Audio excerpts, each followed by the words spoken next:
Welcome to Invest Insights. I'm Abby Maloney. I'm joined today by Jenni Morejon, the President and CEO of the Fort Lauderdale Downtown Development Authority. Jenni, welcome. Hi, Abby, thank you for having me. While filled with challenges, last year also provided the opportunity to reevaluate priorities and address inefficiencies.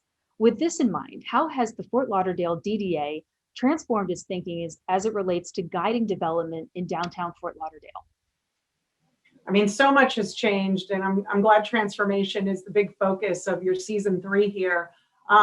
Two things I really want to highlight with this response, and we have taken on just a much higher, quicker, expeditious pace for projects and a focus on implementing more tactical actions, right? So what does that really mean? Before the pandemic, and really for almost a decade or more, the DDA was really working behind the scenes, bringing together public sector agencies to focus on important and highly complex projects.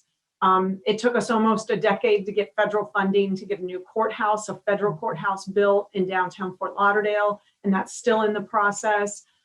We worked for more than a decade to bring a modern streetcar system to downtown, and unfortunately that didn't come to fruition. And we've been working for a handful of years with City of Fort Lauderdale and Broward County on developing a joint government campus. And those are all really important projects, civic investments, and they mean a lot for the urban core. But in the meantime, we have to pick up the speed and work faster to really show projects in quicker turnaround time. And so we've devoted a lot of resources in this past year in two real key areas. One is telling our story and telling it to a national audience. For so long, the work, like I just described, it was somewhat behind the scenes. There was a lot of intergovernmental coordination, and we weren't necessarily out there advocating the virtues and assets of downtown Fort Lauderdale to a much wider audience. So that has become paramount in this, quest for relocations and investment, making sure Fort Lauderdale is part of the story of the South Florida interest. And then the second thing that we've really done as it relates to just more tactical activity is what we call urban acupuncture. Going out there with quick fix, highly visible, maybe lower capital cost investment, and wait, instead of a $100 million, $200 million project, let's get in there and improve streets block by block. Let's go, implement murals and public art projects. So we're really focusing on those kind of aspects. And, that's really what people are looking for in this, pandemic and post-pandemic world, is that sense of experience. So we're really trying to make those tactical improvements in downtown. I love that term, urban acupuncture. Yeah. With the influx of new residents and businesses relocating to South Florida, that has only been further expedited by this pandemic, what are some of the new sectors or businesses you see emerging and becoming more prominent over the course of the next year? And how will these help further transform the growth of downtown Fort Lauderdale? So downtown has an interesting story. I'll start with this. In just about the last 7 years, there's been 24 new residential projects delivered, about 7,000 units. And half of those have been just within the past 2 years. So we've seen over a 34% increase in population since 2010. It's just been almost exponential. And so despite COVID, we've actually seen a greater increase in a lot of the commercial development and the amenities that support this growing population. Almost 4 to 5 new hotels have either been built or are under construction, with over 600 new hotel rooms, becoming a place as a destination, not only the beach, but downtown for visitors. We've seen dozens of new restaurants come in, and we know this is at a time when many in the restaurant and hospitality industry are suffering. So this is a huge beacon of, potential success in that industry as well.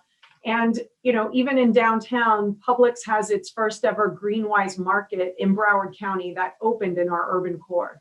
So, these are all in that commercial sector, serving the growing population. And it's very important. But I think the other part that we've really been seeing is, much like the rest of South Florida, an increase in tech, in startup opportunity, the entrepreneurial spirit. A lot of that really comes on the heels of some notable and successful companies that already exist in Greater Fort Lauderdale. Companies like Chewy and Magic Leap, Ultimate Software. We're seeing smaller entities see that Greater Fort Lauderdale can be a destination for success in that realm and really grow from here, much like executives at Google, Amazon, Microsoft, left those notable companies and went on and started their own. So that's also the part of the industry that we're seeing grow here in Fort Lauderdale as well. As businesses continue to return back to the office space, how have you noticed the adaptation of the commercial space and businesses within downtown Fort Lauderdale? Well, like I said, fortunately, we've had so many new residents come to downtown that our streets aren't empty.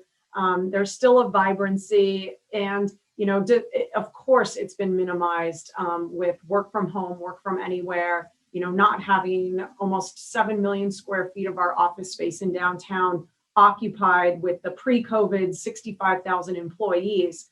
But we're still seeing, activity on the street. In regards to how we think these trends are going to play out, the pendulum has swung so fast, or did swing immediately. So we know that it's not going to be a full-fledged return to pre-COVID work routines anytime in the near future. We're seeing a healthy mix of both workers, employees, and companies who want to get back into the office and collaborate in a face-to-face setting. You and I would have probably been, holding this interview if we had our druthers face-to-face. And so we know that there's kind of that pent-up demand to get back in the office environment, but also that it's balanced with, a workforce that for some, and also leaders of companies, really value increased productivity in some ways from work from home, work from anywhere. And a lot of that is because in some cases there's a healthier work-life balance, and you can really, accomplish many more things all at once.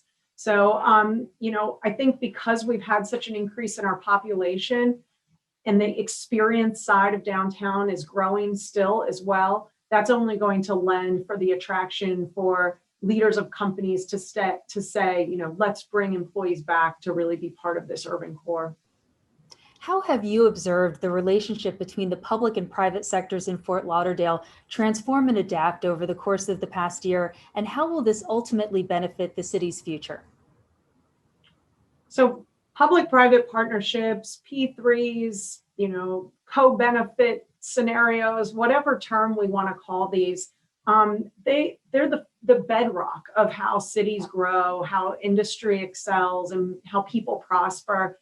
It takes, bold visionary leaders in the public sector, our elected officials, to really chart out a vision. But a lot of times that vision is also based on how the private sector is coming to the table with their investment dollars.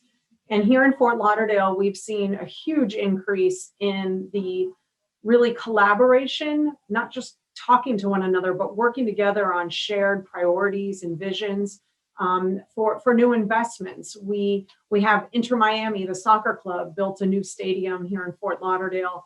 We have the Florida Panthers putting their footprint in downtown Fort Lauderdale with a new practice facility.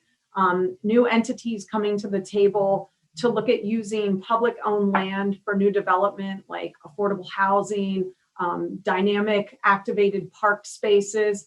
So, these are all needs of a metropolitan community. And oftentimes the government isn't necessarily well equipped, whether with capital, with innovative resources, or just with the bandwidth to carry these out. And so when the private sector is bringing their dollars and their, speed of delivery, it's really advancing a lot of the public sector's goals on a much quicker basis. And like I started with, pace is everything right now.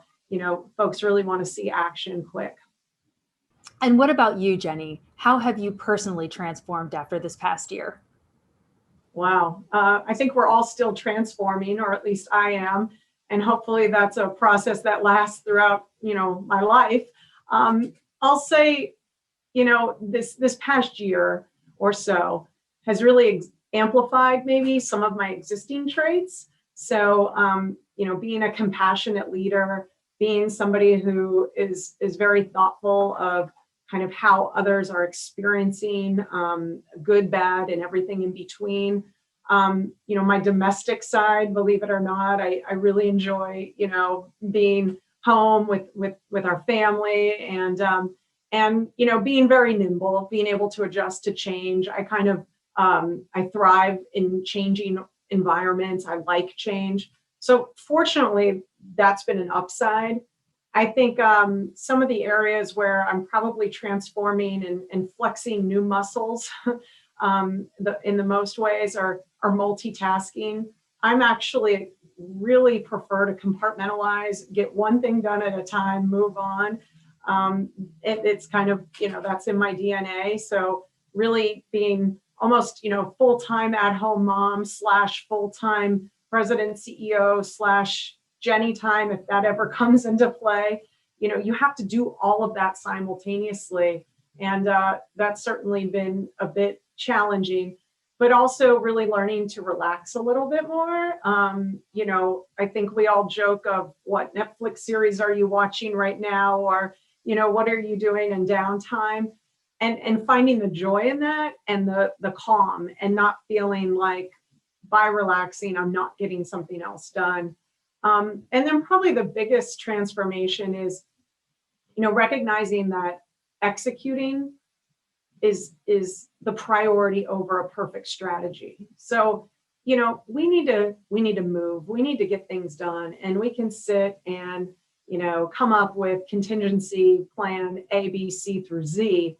And that's okay. And sometimes that's needed. But at the end of the day, good and done outweighs perfect and just intended every day. And so that's really been where I'm trying to transform as a leader, as a professional in our community, and really moving the ball forward. Well, thank you again. That was Jenni Morejon, the president and CEO of the Fort Lauderdale Downtown Development Authority. My name is Abby Maloney, and you've been watching Invest Insights. Jenni, thank you again. My pleasure. Thank you, Abby. Hey everyone, don't forget to like this video and subscribe to our channel so that you can stay up to date on the latest business trends from our knowledgeable experts. Be sure to check out the description below for more information on the segment you just watched. Thanks for tuning in.